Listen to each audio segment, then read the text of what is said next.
Good evening to all the doctors present here, and thank you very much for making this time and joining us on this webinar today. So as Sanjay was mentioning that we keep coming up with a lot of sessions which are planned exclusively for doctors. I myself have delivered a lot of webinars on financial planning for doctors, tax planning for doctors, retirement planning, holistic approach to asset allocation for doctors, and also in asset protection plan for doctors. So if you want to, visit or view those webinars as a precursor to this session, so you can visit our YouTube channel, Right Horizons.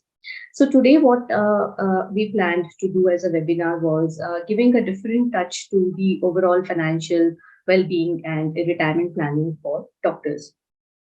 So, as the title of the webinar says, peaceful financial and retirement planning. So, before we delve into the aspects of it, let's first discuss what is peace according to you.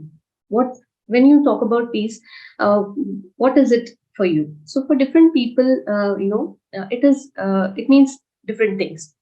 So, someone might say that when I hit the bed at night, I should immediately fall asleep. There shouldn't be any thought which is clouding my mind and not allowing me to sleep. So, for someone, having a better sleep in the night without having to worry about any aspects of life is peace. For some others, it may be like morning when I wake up, I should have clarity of thoughts. I should know where I'm going to focus my energy today and how do I plan my day. So having clarity of what I do and how I do is peace for somebody. So for somebody else, it might be that even though I have several things on hand, I know how to prioritize and still be calm and be peaceful, not stressed out about how I do my day and the outcomes of it, or that is peace of mind for somebody. So it means different things for different people. Having healthy relationships, job satisfaction, having a sense of satisfaction when you're using your full potential in whatever you do, having higher healthier management of emotions around everything that one does. So at the end of it, it all boils down to being happy. So what is your happiness quotient about your overall well-being? So peace of mind is something pertaining to that. Now, when we talk about what is financial peace, right?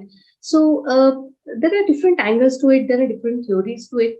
But see, having abundance, wealth, and not being able to enjoy it, it's not worth it. There might be people who have a lot of wealth, but somehow they are not at peace.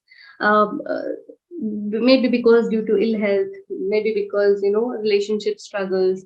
It could be anything, but then it's not worth it. So, like the quote on the right hand side of this slide shows, money can buy several things. It can buy a bed, but not good sleep. It can buy a clock, but not time. It can buy you a position, right? But not respect. So it can buy medicine, but not good health. So all these aspects, which money can buy, are all materialistic. What actually matters is what you do as a person to, to live a peaceful life, to have that peace of mind, and to have the way you want things to be in your day-to-day living, for your future, for your children, for your household, for your own self as well, right? So it's all about that. So when do we get an understanding of what is financial peace? It is when we understand how money impacts us financially, how it impacts us emotionally and psychologically, how it impacts us socially, relationally, and also how money impacts us physically, which is very important. Physically and emotionally or mentally is very important in a doctor's life.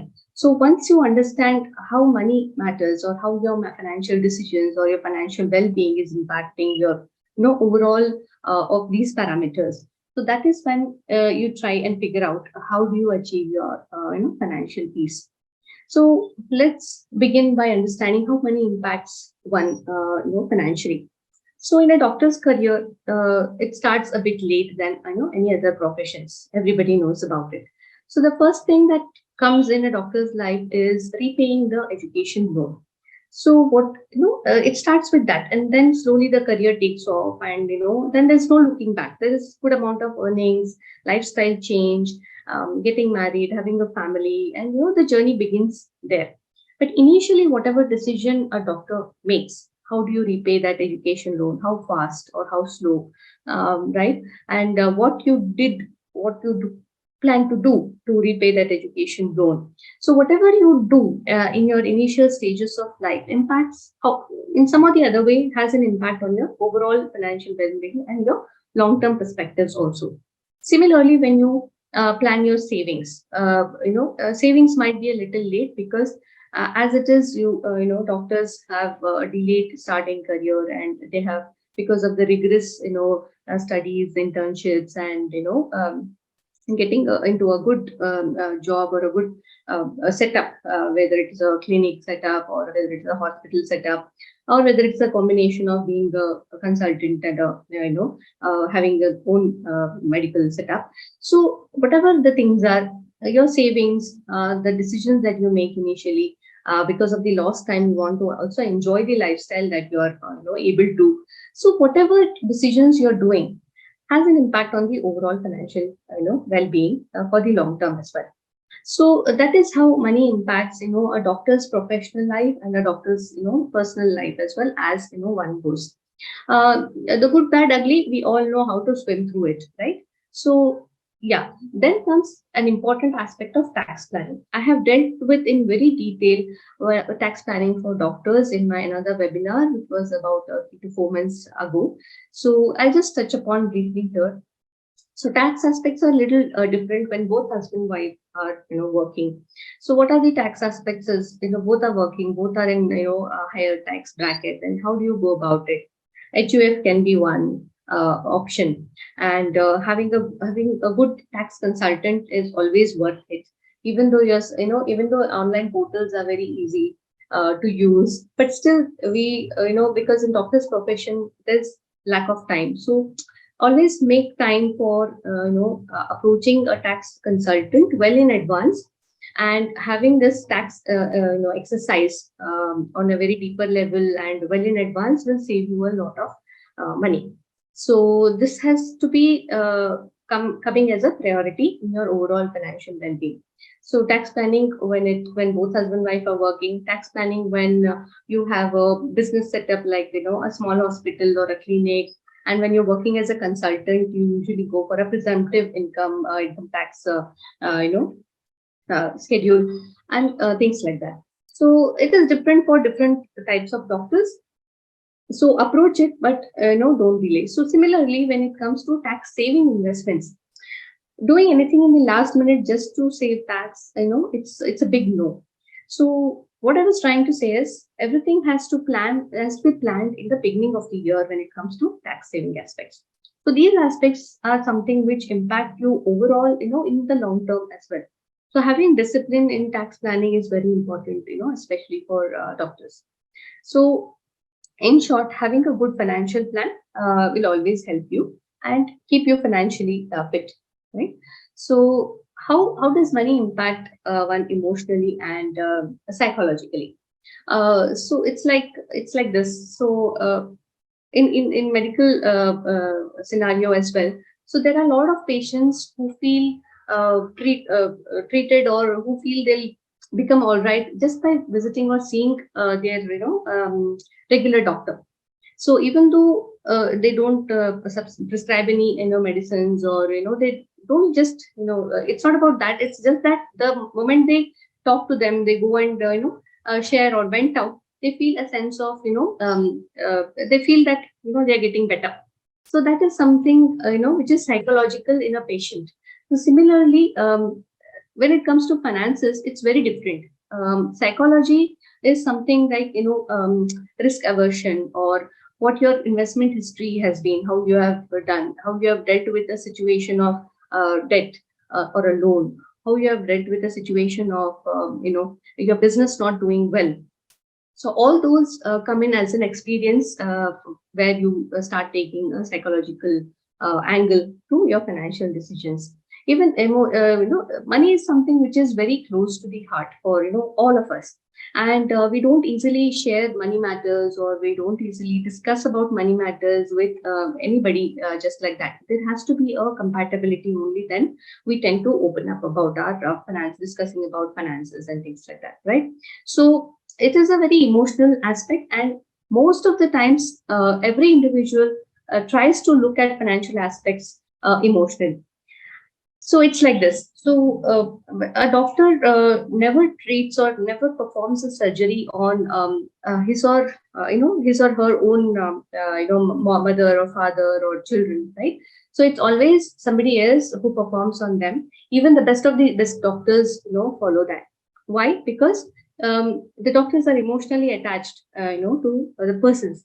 Similarly, when it comes to finances, when there is an outside person coming into and looking at things, the angle that they bring to the overall finances, the decision making, differs quite a lot, because we are emotionally attached to our financial aspects. So even today, when I have to think about about a decision making, I consult my colleagues at office, my seniors at office. Even though I prepare a lot of financial plans, but when it comes to my own financial plan or decision, I take help from others. So it's always like that. So in the words of Nick Murray, what he says, he is a very famous investor, right? And what he says is all financial success comes from acting on a plan. So there has to be a plan of action. Failing to plan is planning to fail. It is always believed that, right? A lot of financial failure comes from reacting to the market, he also says. So we take emotional decisions to a lot of things around us, even financial aspects as well. Actually, in today's world, we have access to a lot of information, even market related information, product, investment product related information. So it's like we don't know, how to filter and understand that, what suits me as such. So that is when we start reacting, and we take those decisions which might not be in line with our overall financial goals or perspective. So that is when all the bad decisions are made. So he also says that wealth is not determined by investment performance, but by investor behavior. So a lot of times, Mrs. Rachna Rego, who is a director, she says we are not wealth managers, we are emotions managers, actually, right? So how we tame investor behavior, or understand the psychology of our clients, and try to nurture them, and make them make those decisions which are in line to their financial plans or financial goals. So it's more about that. It's not about money. It's about how we approach it emotionally, psychologically, and how we behave in different surroundings, right? So in medical terms also, like we don't know what the current surroundings are. Like, for example, these days the dengue is spread across, quite extensively in Bangalore, right? So a lot of people are falling sick, but initially most of the people were not aware. So over the counter medications didn't help, and then they went to the doctor, and when things started getting worse, they started approaching doctors. Why? Because yeah, doctors know what is happening and what is the steps that need to be taken in order to ensure that, to rule out any possibility of a dengue or something like that, right? So similarly in financial matters as well. So what are those emotions that can impact your judgment in financial context, that can cloud your judgment in financial context? In financial context, these are some of the major examples, I would say, which impact the judgments or financial decisions. First one is the fear of missing out. So this is when we perceive that what others have, if I don't have, you know, uh, it's not right. It's not right. I should have what others are doing. I should be doing what others are doing. So this leads to hasty and impulsive decisions. So there's a lot of peer-to-peer talk, among doctors, right or wrong. We're not talking about whether it's right or wrong. We're saying what we are discussing today is one size doesn't fit for all. right? So what has happened is there was a lot of news and trend and things going on, and we have seen a lot of people losing money in cryptocurrencies, right? So that was something which was like a fear of missing out kind of a decision for most of them. So it was a hot and happening topic, and a lot of people were, it was a trending thing at that point of time. So any financial planner or any advisor at that point of time was not advising on cryptocurrencies. That is because we didn't understand, how there is something which doesn't have a physical asset present, and which is still making rounds, right? And it was also not regulated by SEBI, and so we just avoided because we ourselves didn't understand any of it. So it's like that. So most of the times, just because of fear of missing out, we tend to buy an asset, we tend to buy something, we tend to invest in something, and which doesn't work well. We learn the lesson the hard way. Second one is the greed. So here, what happens is because of the missed time. So what happens is initially the person would have delayed, making those financial decisions, and because of the delayed time, now the time is also short. In the shorter time, the speed has to increase. It's like this: if I have to reach a 60-kilometer destination in 1 hour, it's a very, let's say it's a very important meeting or something. Then I have to start now. Every minute I delay, I have to increase my speed, in that ratio, which might be hazardous. So it is similarly in financial decisions also. So it is not greed actually. To catch up that speed, one is pushed to look at risky investments, uh, which might not align with the risk tolerance level of the person. Overconfidence is also something which impacts or clouds financial judgments. So sometimes people might feel that I have done enough research, I know the markets, I have done a lot of it, and which might not always turn out to be good. So it might lead to excessive risk and ignorance of the hazard or the risk matters. Loss aversion. This is another very very common what do you say, emotion. So people look at investment or anything as such from a loss perspective. So in order to avoid loss, they tend to ignore the positive side of it, right? So the reward is totally ignored. The main aim becomes to preserve or not at all incur any loss. So that is also one emotion that can impact the decision making for the long term. So this is just an example of how emotions drive investments. Whether it's a gold investment, real estate investment, whether it's a market related investment. So it's usually like nobody can predict the markets. What one has to do is have a disciplined approach. Have when you have set on a journey, right? Until the destination arrives, we don't get off and we don't take we don't get down at any other station or any other stop. We just look at the destination wherever it is, even though there's rain, there's a bad weather, and the driver has to change routes or something. But still, the destination is something which is fixed. Similarly, in investments, right? The markets, the pricings, the valuations might go up and down because that's the nature of it. That is how it is meant to be. But what is your uh, destination? Have you arrived at that destination? If you have picked some good investments and you have thought about it, and you know that this is meant for my next 7th year goal, this is meant for my child's education, then better not touch it. Let it happen consistently over the years. So then, at the moment of your goal itself, you need to look at coming out or doing something or liquidating for that particular goal. Until then, all these market cycles would have played out, and definitely there is going to be a better reward in that case. So here I would like to also take example of one of my clients who had invested in one of our PMS strategies in 2017. At that point of time, the entry price, the entry ticket size for PMS was 25 lakhs. Now it is about 50 lakhs. So he had invested 25 lakhs and he stayed invested. He just trusted the fund manager, and his perspective was long term. He is today, even today, he is very clear. My perspective is long term. So any changes you feel for the short term, you feel if it is very very necessary, then only you suggest. Otherwise, I'm fine with having it for my next 10 years Pala goal, what I had started in 2017. So he just stayed invested. In 2020, 21, when markets were pretty bad, his investments actually became negative.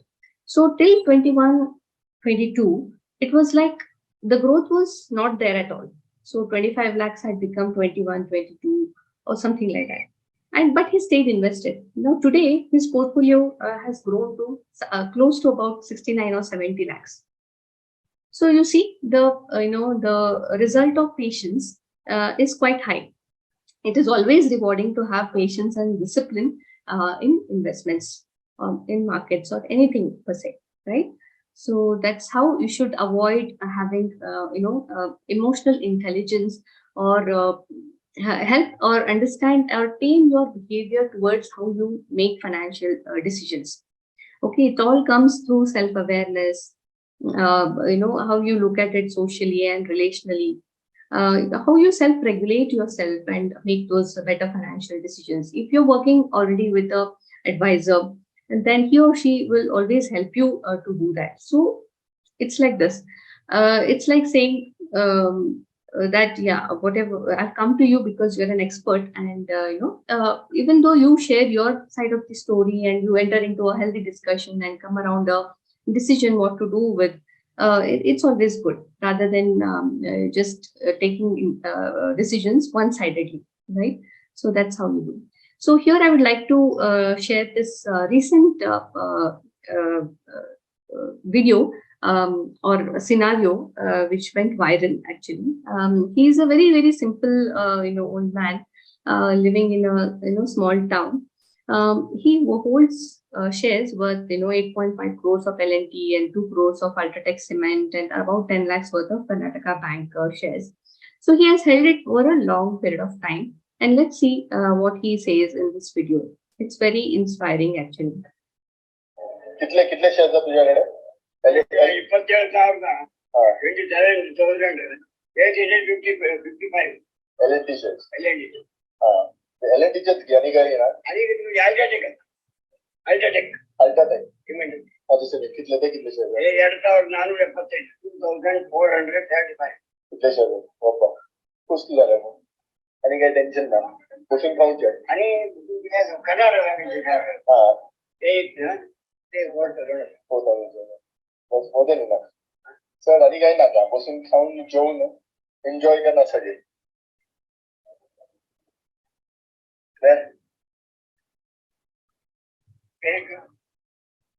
6 lakh 6,50,000 dividend every month. Every month. Yes, 1 year. Okay. 6 lakh dividend. So what he says is he has bought these shares a long time ago, and I think he's speaking a bit of Konkani and Kannada mix actually. So he says that he has just held these. Even though he is a crorepati, he is just happy and stayed invested and disciplined. He earns about 6.5 lakh of dividend every year, and he's just taking care of his life. He's totally happy. He leads a simple life, very very simple, patience and discipline. So the longer your investment duration, the more advantageous your compounding becomes. So the power of compounding is the eighth wonder of the world, as we all know. So that comes into play only when you have stayed invested for a longer period of time. So whichever investment it is, so it will always pay off to have a long-term perspective. Now coming to the aspects of doctors. So they earn quite a lot, and some doctors might be happy by just leaving it in FD because they feel that's more than enough for me, and I don't want to take unnecessary risks. That's totally fine, but you should also look at the other side of it, that it's none of the investments are safe these days, right? So even if it is a bank FD, if bank defaults or if something goes wrong, the insurance for an FD is only up to 5 lakhs. So even if you have a 60 lakh FD, the insurance is only 5 lakhs. So 55 lakhs is at risk. So what we are trying to say is have a good asset allocation where you're splitting your assets into different asset classes. It has to be like this. What is for my initial years, for initial 5 7 years? What is a bucket for my very long term, like 15 20 years or 30 years? So like that, you have to categorize and have investments, good avenues of investments, and stay disciplined and have patience and have a plan in place for all these investments have to be looked at from a tax angle also. So that's about it. Now, socially and relationally, how we look at or how how are most of the doctors looking at having a peace of mind with their finances is something called as a generosity. There are a lot of doctors today, who feel that they are actually gaining more by giving back to the society. One doctor client which I know works in Nimhans. She pays for some patients who are coming for a cancer treatment there. Um, she pays for their treatment. Uh, she has a lot of wealth. I myself used to manage her portfolio, so she has a lot of wealth. She makes sure that she finds happiness or peace when she's doing that kind of a act, helping out others, people who need the treatment but are forced to get discharged because of lack of money or something like that. So then she pitches in and pays, but then she also ensures that it's a genuine case. She does her due diligence and things like that. So similarly, there are some doctors who are helping NGOs, who are helping the underprivileged children. So this is something which gives them peace of mind.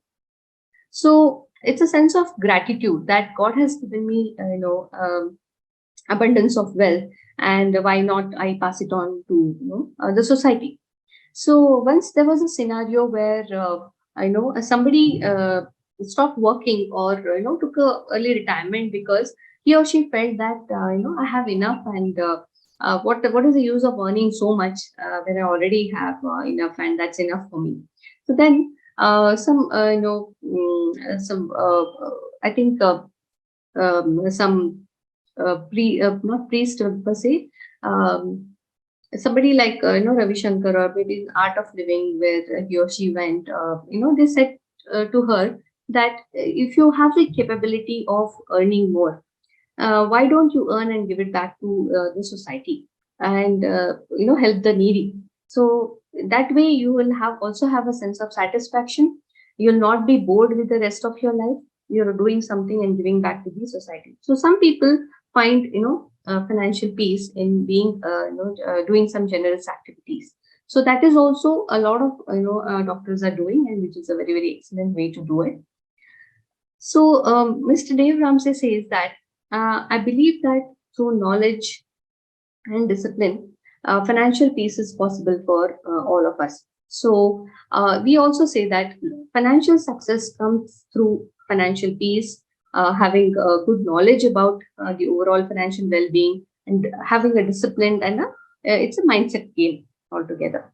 So it's like this: how to achieve financial peace of mind. When we talk about mindset, it's like this. In medical terms, it is usually said that the body achieves what the mind believes, right? So we all know about the placebo effect. So when a person is given a medicine, let's say a sugar pill only, saying that this will treat you and you will be totally fine after taking this, and if the person believes in that and just takes it and is cured, vis-a-vis a person who is taking actual medicines, but he or she has said that uh, the chances of you getting better are 50-50 or something like that. So even though taking the real medication, he or she doesn't feel well, because that has to something to do with your mindset and your money. Similarly, in financial aspects also, Um, it all starts with the willingness to think different and act differently and not worry about what everyone else is doing, right? So where you should focus on, whether you should focus on the risks or the rewards, right? So both are equally important. What one has to do is take a calculated risk approach. Okay. When they take calculated risks, they have plenty of upside potential, right? So they are taking the having best of both worlds, right? It's like that. It's always rewarding. So there are a lot of myths which which people speak about. When I spoke to some doctors, they were saying that I don't have enough wealth to start financial planning. That's a totally wrong myth, right? I don't have wealth to do financial planning. I cannot do without having a loan. See, it's all about planning. When you start early to plan things out. Let's say 5 years down the line, I want to have my own, hospital of my own. Then start planning from now itself. Like 5 years down the line, how should I plan my hospital? So instead of just jumping into out of the blue, just going into having a business loan, education loan, a lot of things can be achieved with a lot of planning and savings, right? So it's how you approach the financial decisions. And some other people say, why to save for retirement? Let's live in the present. So that's a totally wrong concept. And what are you going to do? Because they say that, how long am I going to live? What will I do by leaving something behind? No, kids are smart. They will do something for themselves. So all that is fine. But what if you live longer? What if you tend to live longer and you don't have enough purpose? You have to look at that side as well, right? So those are some of these strong myths which has to be overcome, strongly. So what is the reality is financial planning is important whether you have enough savings or not, whether you have money or not. A plan is very, very important. It gives you a good roadmap. It gives you a different perspective. It gives you a whole idea what you should be doing. So if you don't have money today, you will have it tomorrow. So at that point of time, if you already have a plan in place, things are already taken care, and you know where to head, you have a direction already. So that's how it is. Savings for retirement is possible even if you don't have money. There is a difference between debt for assets and debt for liabilities. This is very important. We all should be aware about the different debts that are available today. What is a good debt and what is a bad debt? A good debt is something which is creating asset for you, which is creating a passive income for you, which is helping you in your maintaining your lifestyle, your day-to-day things. If you're taking a loan to build such an asset, it is always good. Some other debts or loans, like credit card loan or a car loan, lifestyle based personal loans, these are something which are not at all adding value to you from a financial perspective, so which has to be avoided. So financial freedom is achievable. It always has to do with manifestation. One has to start visualizing that yes, this is possible, uh, and then move towards it. It will definitely fall in place. For doctors, how to achieve financial peace is through a holistic financial plan. It's about you being in the center of all the financial aspects. What is important for a doctor today is their own kids' education. Maybe it is about having a own hospital, having adequate insurance plans, right? It is very important to have insurance plans in place, like professional indemnity insurance, very, very important. Life insurance. If something happens to you, having a peace of mind by having the risk managed very well. If something happens to you, your dependents are taken care. That is a peace of mind that one has to ensure. You should also ensure that you have comfortable wealth for the later years. Suddenly, if something, God forbid, if something happens and a doctor is unable to perform his or her duties, then there should be a plan B always. And if he or she is able to, perform duties as long as one wants, then maybe if some of them look at charity, giving back to the society, working with an NGO and things like that. So that is how you achieve your financial peace. It's all about having a plan in place, consolidating your assets, having a detailed list of what all you have and what you do with them, and how to have a budget. See, our parents were very good financial planners, right? So even though they didn't talk about big financial plans or anything of that sort, so always they ensured that we have food all the time. We used to buy good clothes during festivals and birthdays. We used to ensure that there were regular, get-togethers also planned, right? And similarly, they also had something saved always for emergencies. They were the best financial planners. It was all about thinking in simple terms, achieving, what is just meant for me in my household. That was it, right? So it's like that. Think about it in a simple term. These are some of the mistakes what one has to avoid, from a long-term perspective. Spending before saving.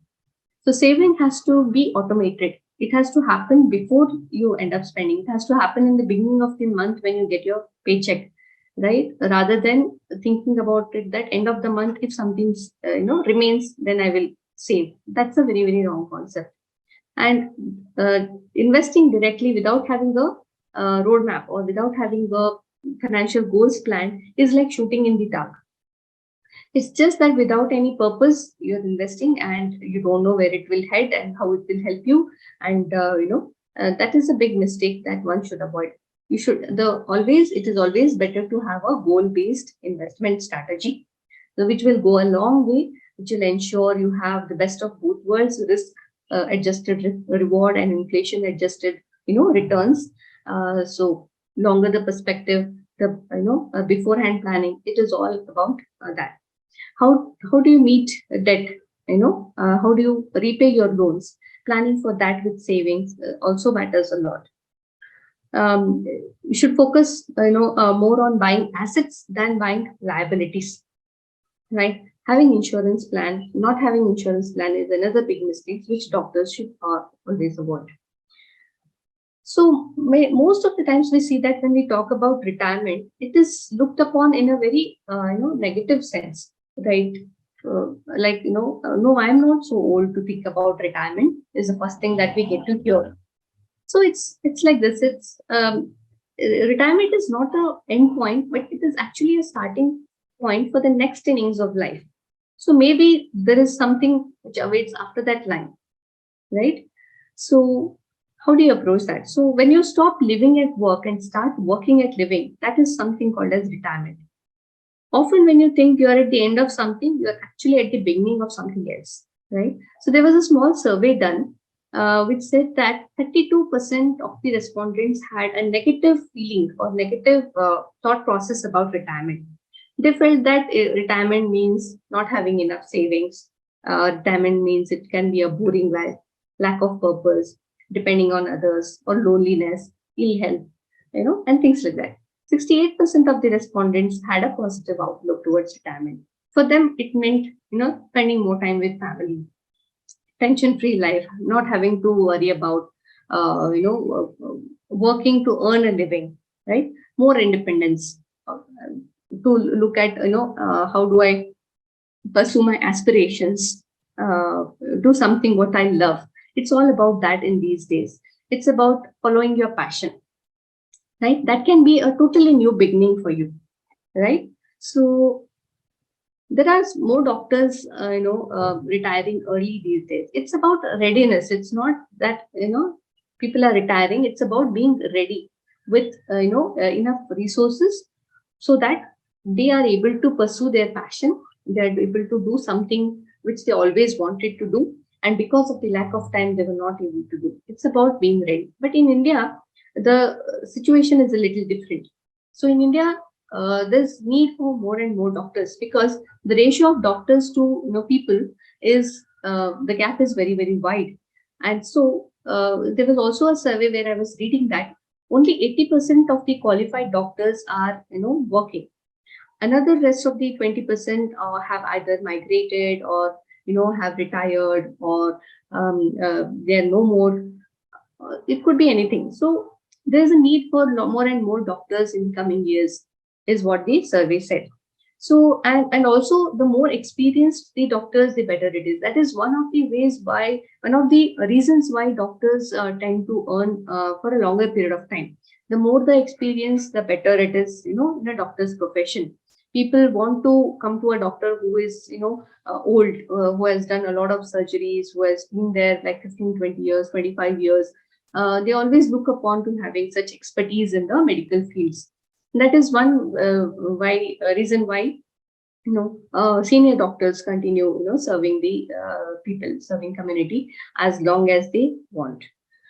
So that is why it makes it retirement is a very very hard decision for doctors especially. Why? Because one is they love their profession. Secondly, career is an important part of their identity. Career, because of this career itself, they have a good identity.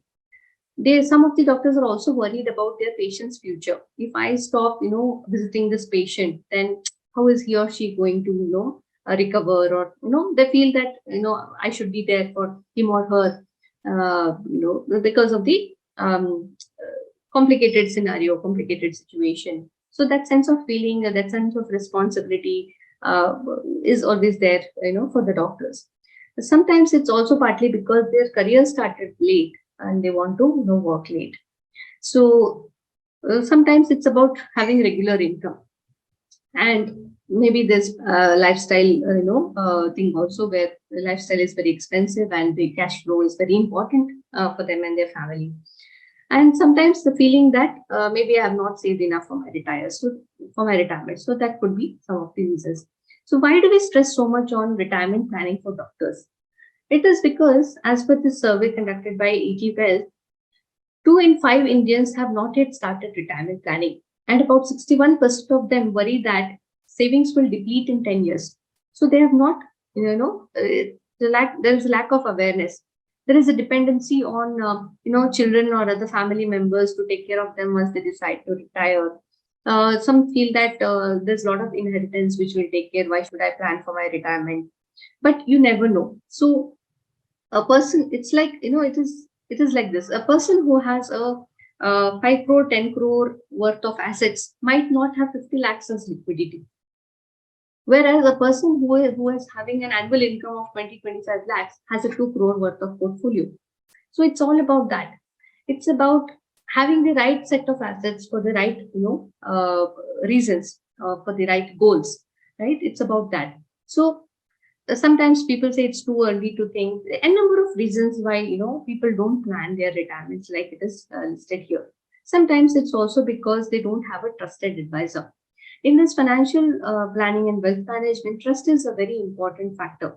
So what hospitals can do, or maybe if there are doctors who are attending this session today, maybe you can, if you're in a position where you can influence this, you can think about a way where hospitals have tie-ups with good organizations who are into holistic financial planning and wealth management, to have a tie-up with them, so that the hospitals themselves are providing access to financial advice, and the trust is also coming because it is from the hospital itself, right, from the organization itself. So the trust is always there. So if doctors are left on their own to find for themselves, it becomes very difficult. One is because of the lack of time, and one is because of abundance, a lot of available things around. So if you are someone who can give a thought to this, maybe that will help the doctors community. So you have to consider inflation also when you are taking care of retirement planning. So we have seen that the purchasing power of money has always declined, right? So groceries are rising at a 7% inflation rate. Education costs are at 10-12%.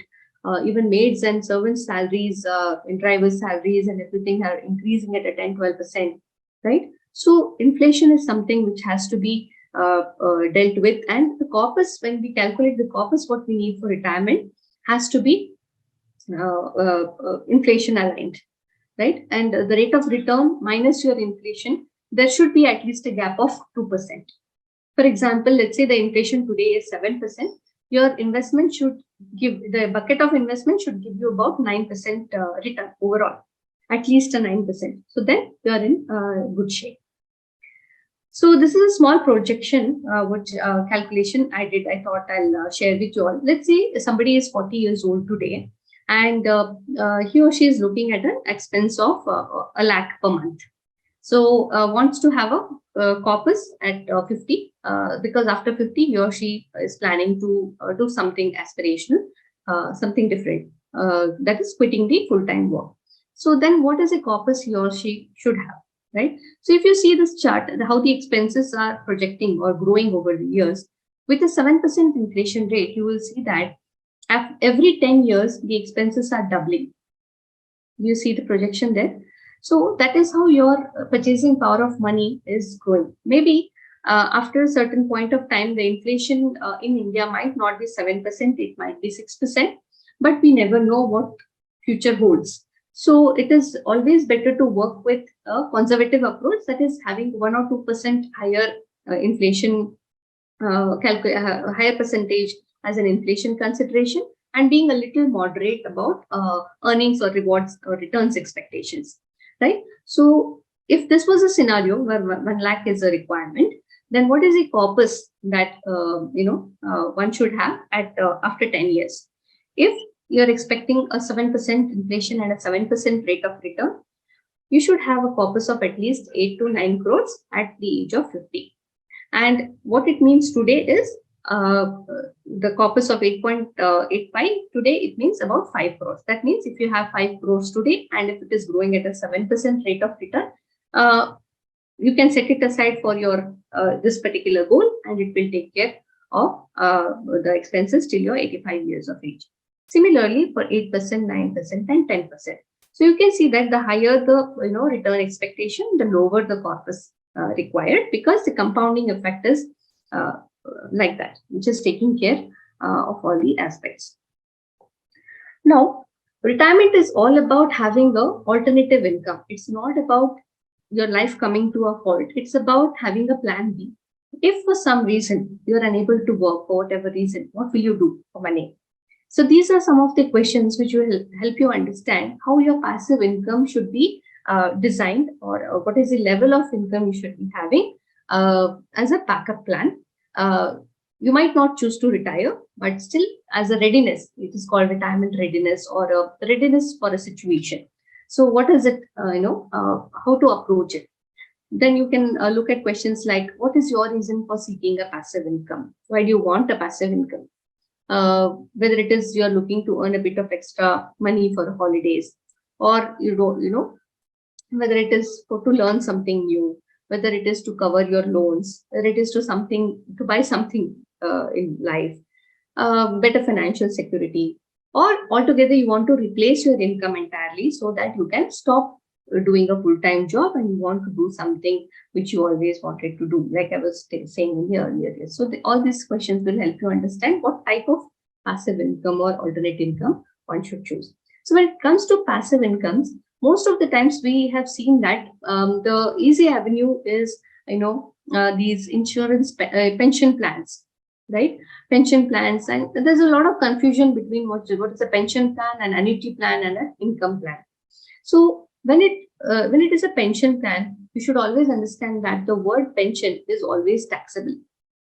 Okay, and pension plans are something. All of these pension plans or annuity plans, these are all the incomes are coming at a same level, so they're not increasing as per inflation. So these are going to cover some of the basic aspects of your cash flows. So you have to understand that. So you have to make arrangements similarly, like what portion of it you want to cover with this source of income. There are some of the retirement income plans, not retirement, so income plans also, which a lot of providers are coming up with, which give about 6 to 6.5% of IRR over 25 years of time, which is still good because you're securing some portion of your cash flows with this, whether it is let's say a bit of extra cash for a holiday, or it's just taking care of some fixed element of your overall expenses. So you can plan something of that kind with a passive income strategy. So the next question is, how should I prepare for my retirement? So these are some of the steps which you can consider. First is make a list of all your assets. Then you classify that into two or three categories, right? Let's say three categories. So what will you use for your lifetime? What will you leave behind for your children or beneficiaries? What will you give away for charity? So these are the three buckets you can think of. Then implement a strategy for your retirement spending, like how you are going to put things in place and how you're, for example, whether you're thinking of a mutual fund corpus and thinking of a SWP plan out of it. SWP is nothing but systematic withdrawal plan. So a lot of people are planning their retirement with a mutual fund SWP. So whether it is that, so how do you want to withdraw from your bucket? Incorporate the legacy in a will. Whatever you are planning to leave behind for your beneficiaries, for your children, always make sure that you have a will in place well in advance. Like today is the time, and then make arrangements for charity or generous giving, like whatever ways you want to do. So this is a small article which came in Mint, which shows you what are the 10 aspects of writing a will. First one, select where to write a will.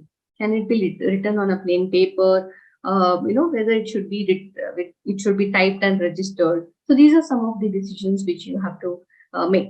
List down all your assets. Like, you have to itemize, right? Item wise, whether it is gold, whether it is real estate, whether it is FD, whether it is liquid cash, each and every aspect, even in jewelry. For example, women have a lot of jewelry. In that also they can categorize and split, like this jewelry is for this purpose and things like that. So make it as granular as possible and itemize everything. List out who you want to be the beneficiaries and an executor. A will should always have an executor, a trusted person who can come into the moment and execute the will for you, who is a very very trusted partner. So one has to identify that as well, who can be the executor. So the parties in the beneficiaries cannot be the executors. So there's a rule like that, right? State desired beneficiaries, executor, and a guardian if there is a minor child. Advisable to share broad details of will with the executor. Good to have different individuals as beneficiaries, executors, and witnesses. So it is always good to have a different person as executor, a different person as a witness, a different person as a beneficiary, so that there is no conflict of interest. There has to be two witnesses to your will, and see, you have to sign the will. Signing the will is very very important. So you have to sign the will when you are of a sound mind, when when you are able to sign. Sometimes what happens, due to some neurological problems or something, a person might not be able to sign. So it is always better to do these things when you are in a best of the best health, right? And whether to register your will or not register your will is also one of the important decision one has to make. So like this, there are different aspects to it. Whether you want to create a trust, as a executor for the beneficiaries. So all of that. So dealing or writing a will itself is a very very broad subject. So I just thought I'll highlight few points so that it's all about creating awareness. Another approach how you can look at retirement readiness is to just follow this thumb rule of 30, 30, 30, and 10. So 30% for your own future, which can be like in growth. It's mainly for the growth, which is taking care of the inflation aspects. It can be in hybrid product, like which has a mix of both debt and equity. 30% for retired life expenses, like for immediate expenses, whether it is like income bearing instruments or something like that. Another 30% can go in as a legacy, which can be in equity, because it's a long term, it's for the long future. And another 10% for the emergency. So this is like a thumb rule. You can work around a plan which is plus or minus on these levels, and you can have variations of your own. So this is like a thumb rule how you can look at your overall assets and how do you plan for your retirement and ensure that you have peace of mind. What do you say or do today impacts your future, right? So when you say, I will think it over, whether it's a decision or whether something, it's like asking the doctor for a prescription and then saying that I won't take the medicine now. I'm not sure if it is the right one. So it's like that. So if you're working with an advisor and if there's an advice coming, So please, follow the advice, and at least, try to consider having your brainstorming sessions, and giving time to, discuss the aspects of it rather than, delaying it over. Not sticking to the financial plan is like changing lanes when you're stuck in a traffic jam. You'll always see that the moment you change the lane, the other lane is, proceeding, and you're still stuck there. So it is always like that. There's a proverb in English, right? The grass on the other neighbor's garden is greener. You always feel that, right? So it's like that.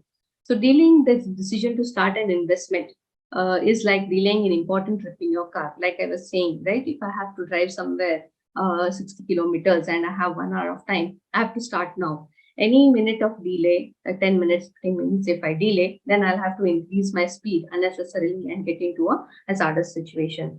So it's like that. Whatever you say and do, act today.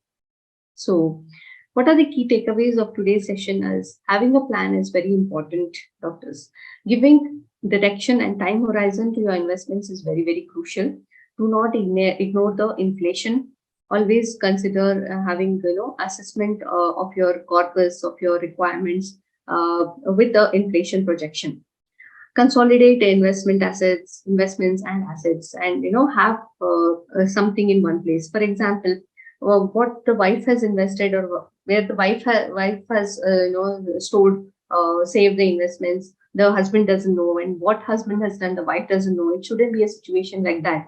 So it is always important to sit together and have a document, or maybe a simple Excel sheet which lists down everything, starting from which are the bank accounts, who is a relationship manager in case of emergencies, who to approach, right?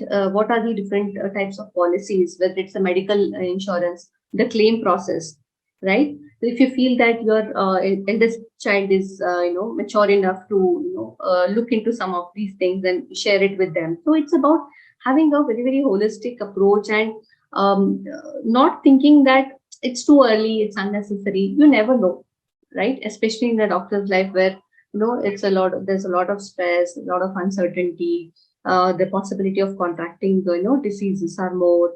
You never know what situation you can get into. So it is always better to have a consolidated approach, a household approach, and have things shared, consolidated with your spouses, or your eldest child, or somebody who can be trusted on these aspects. And lastly, but very important, making a will is very, very crucial, because doctors have a lot of wealth and a lot of assets, and but there is lack of time. So these are some of the key takeaways. So we are at the end of this session. Doctors, thank you very much for your peaceful attending this session peacefully, and I hope you have enjoyed and we were able to touch upon some of the aspects which will help you. So over to you, Sanjay. Do we have any questions? Thank you so much, ma'am. Thank you for sharing the insights. I think we are having one or two queries in the chat box. We can take it. Meantime, I would like to request all the participants to write down your questions or queries in the Q&A section. We will be taking it one by one. Yeah. So there's a very, very important question here. So Mr. Ashok Shah says that the issue for doctors is finding the advisor. Some make you invest but never review. So again, yeah, this has to be done with a lot of due diligence. Like I was giving the example of buying a furniture or a car. How we do our research and due diligence. So this has to be done in a more systematic way. Yes, I totally agree that there are a lot of advisors who don't do review on time, right? So you have to find a person who has a good track record, or a firm which has a good track record, who are there in this service from a long time, and you can go through some testimonials of the clients and things like that, and then make your choice of whom you want to work with. The other alternative can be, you can take this, like I was also mentioning, at a corporate level, where in which hospital one doctor is working. So a lot of corporates, some of the corporates do that. They have a tie-up with some firm or organization who are financial advisors, and doctors can approach them. So there what happens, because it is coming from a corporate, there will be a trust. And for the advisor also, it is a matter of reputation. So then these lapses, will not happen. So it's about doing your due diligence and identifying the right advisor for you, who has a good track record. It is similar to having an experienced doctor, right? So people experienced, having seasoned financial professionals in the team is very, very important. I totally agree, and thanks for that question, Mr. Ashok. So yeah, there's one other important question. So what about immovable property, like your own nursing home, second home, how to dispose and use for legacy or retirement? So yes, this is a very, very important concept. In fact, we were having a discussion a couple of weeks back itself. So what is happening is uh, the kids or the new generation might not necessarily take up your profession if you are a doctor and continue running that nursing home or a hospital. uh, there might be a situation where you want to liquidate that, right? So how do you approach that, right? uh, Now, coming to the concept of using it, whether using it for a legacy or retirement. So if it is something which can be have had in a case, or in the in a form of setup where you also have partners with some other doctors who can ensure that who can run the business for you, and you are acting like a uh, partner, a passive partner kind of a thing. You can enter into something like that. Or maybe liquidating is a totally inevitable, then yeah, maybe that can be one of the scenarios. If you want to, there is a concept called reverse mortgage. It is there in some of the developed economies. Sooner or later it will start in India. I think some of the banks are offering reverse mortgage facility. So reverse mortgage is nothing but uh, you are giving the property to the bank against a certain amount, right? Against a certain income, like the bank pays interest or income every month against the property. So that is also one of the arrangements that one can do for legacy or retirement plan. So thank you very much for those questions, Mr. Ashok Shah. We are happy. So thank you. There's a good feedback from Mr. Aditya Shah. Nice presentation. Thank you, Mr. Aditya. So if there are any more questions, maybe you can write to me. Sanjay has shared my credentials on the chat box. You can please feel free to reach out to me. Okay. Yeah, there's one last question I would like to take. How about equity investment exposure as SIP in index fund? Do we need to still actively manage the same? So, Mr. Uttam, this question is coming from Mr. Uttam Save. So, see, index funds are, yes, it's a passive investment strategy. If you feel that you don't at all have the time to do those active changes in your portfolio, then index fund is better.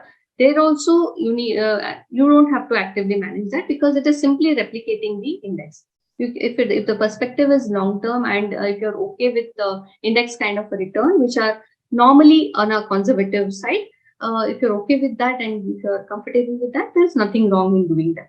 So a lot of people buy ETFs or index funds, and they're comfortably, having their corpus or something like that. Yeah. But if you feel that you need some actively managed portfolio or funds, then yes, you should, consult somebody, a good financial advisor. If not regularly, maybe once in a while. If you have the time and you are comfortable doing things on your own, so once in a while you get it checked. It's like having a health check kind of a thing. So please elaborate income from income bearing debt. Yeah. Mr. Vishal has asked this question. So income bearing investments are like, let's say, some bonds, coupon paying bonds, for example, or there could be insurance based income plans, like I was saying, which give a 6.5% kind of return. So how these work is, annuity plans, for example. There are different kinds of it. Like, there can be some plans where they say it is a one-time payment. You pay some lump sum to it to into the plan, like a premium, one-time premium, and delay your, there are two types of annuities, whether it is immediate annuity and a deferred annuity. When you say immediate annuity, you pay the lump sum and immediately next month onwards you start getting the payouts. In another set where deferred payment is that you can defer your income or annuity over 5 years, 7 years, or 10 years, and start taking the incomes after 5th year or 7th year, as the case may be.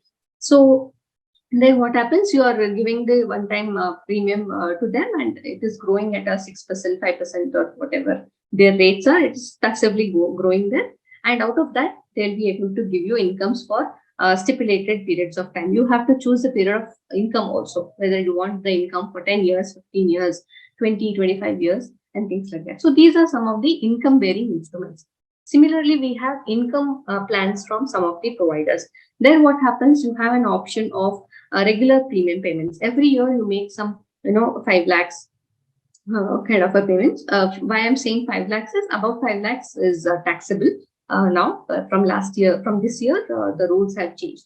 So every year you're paying 5 lakhs, maybe let's say for 10 years or 12 years, and then you leave it for some time with the provider. And from 20th year onwards, you start taking the regular payouts. So here your annuities will be kind of fixed, right? They're not inflation adjusted, but they come with lot of variations and combinations of taking a lump sum, whether it is taking a lump sum, having the insurance cover or not having an insurance cover. For someone who takes insurance cover along with the payouts will be little less. Someone who says, I have a term plan which is taking care of my insurance aspect, I don't want the insurance attached to this, then the payouts will be a little higher. So these are some of the instruments which are come out very beautifully and which are available in the market today, and makes sense to lock the rate of interest at this point of time, because they are coming with somewhere around 6.3 to 6.5 IRR throughout 25-30 year period. So this is good, because going forward, as the inflation rate might decrease, which is the projection also of the of the government, the consumer price inflation might ease out, and we are soon going to be a developed economy where inflation is not that high. It might be in the range of 2, 3, 4%. In that scenario, the interest rates will also be very, very low. So if you're locking something at 6.5% as a small component of your expense, there's nothing wrong in it. So these are some of the examples of income-bearing debt instruments.